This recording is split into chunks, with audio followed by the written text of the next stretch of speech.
place is the definition of local yarn shop.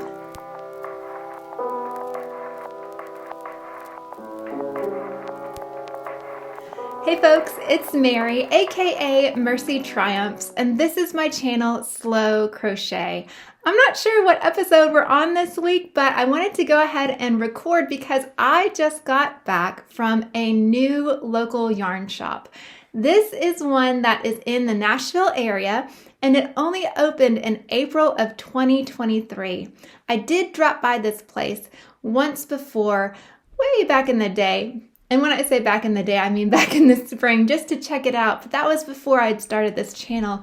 And when I went initially, there were some gorgeous yarns that I hadn't been able to get out of my mind. Well, I do have a friend that lives in this part of town and really only a couple of minutes away. And she also crochets and had not been to the yarn shop before. So we decided to go on a little yarny adventure.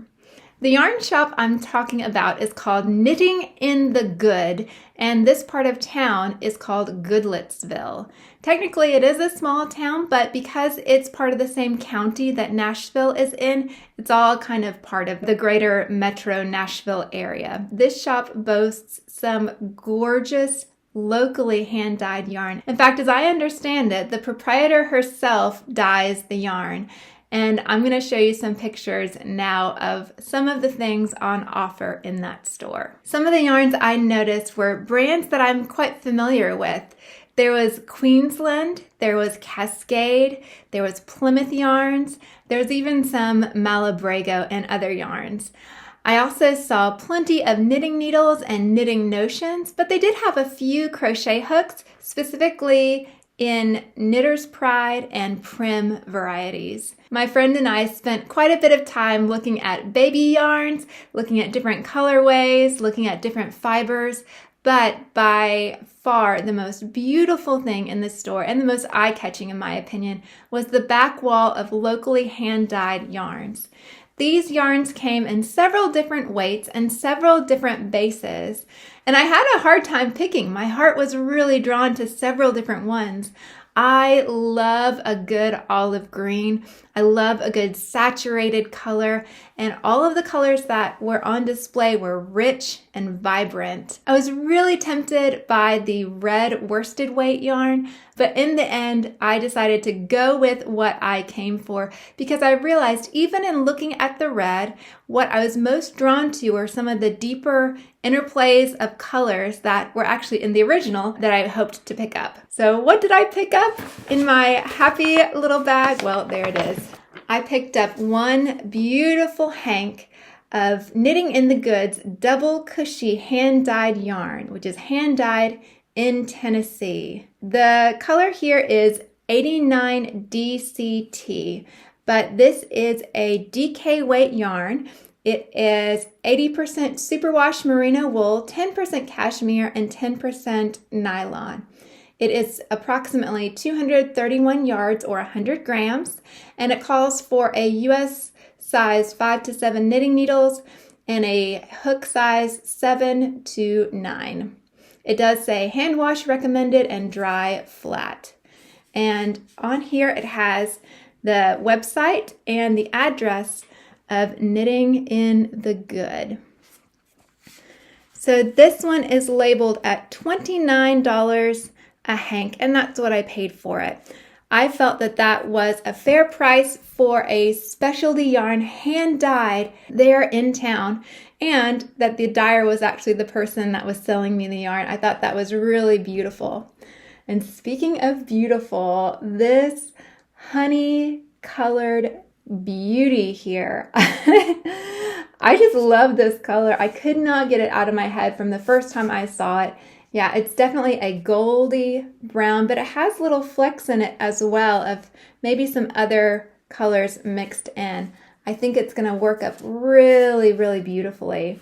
I love the tonal quality of it. I love how richly it's dyed, and it is so soft and so squishy, and I am so happy to finally have this. It's something that, to me, $30 on a hank of yarn, that is a lot. I could spend that same amount of money and get a blanket's worth of acrylic yarn, but sometimes You know, to me, this was about supporting a small business, and also it's more about quality over quantity. When I use this yarn, I'll be able to think of the shop that I got it from. I'll be able to think of the time I spent spending time with a friend, just browsing and not really having to think about most of our regular responsibilities. And hopefully I'll get to go back at some time. I do know that Knitting in the Good has a weekly sit and stitch or a tea time, but it is a little far for me to drive, to be honest. So maybe one day I'll pop in, maybe I won't. But regardless, beautiful experience. The shop itself is in a house that has been converted into a commercial space. So it's really sweet. And Goodlettsville is kind of a smaller town. It has a more small town feel than the big fancy city that Nashville has become. So it did have that real sweet feel to it. And if you check out Knitting in the Good's Instagram feed or even their website, you'll get to see that kind of sweet hometown feel that the shop has. It really feels so sweet and welcoming. And I had a lovely time there. I hope I will get to go back soon, but not before I make something with this. I'm thinking 231 yards. I think, it's so soft that I want it to go against my skin. So maybe a cowl, maybe a pair of arm warmers or wrist warmers. What do you think? I think this color is it's just luscious, isn't it? It's like the color of freshly made caramel sauce, or maybe it's the color of dulce de leche. It doesn't have a color name, but if I were to choose, I think I might call it toffee or caramel or chai or something warm and spicy and wonderful. It's not really an orange, it's definitely gold, but so beautiful. So thank you so much for coming along with me as I visited a little yarn shop. And hey, if you are ever in the Nashville area, please do put Knitting in the Good on your list. I'll have all their information linked below, and hopefully you'll be able to have a wonderful experience and get some beautiful hand-dyed yarn there as well. To all my subscribers, old and new, thank you so much for spending your time with me. I really do appreciate it. Thank you for all of your likes and shares and comments, all that kind of YouTube-y stuff. It's always really encouraging with me, and I love hanging out with y'all in the comments section. If I'm not your cup of tea, thank you so much for listening this long. I do appreciate it, and I do hope I'll see you again soon. Bye.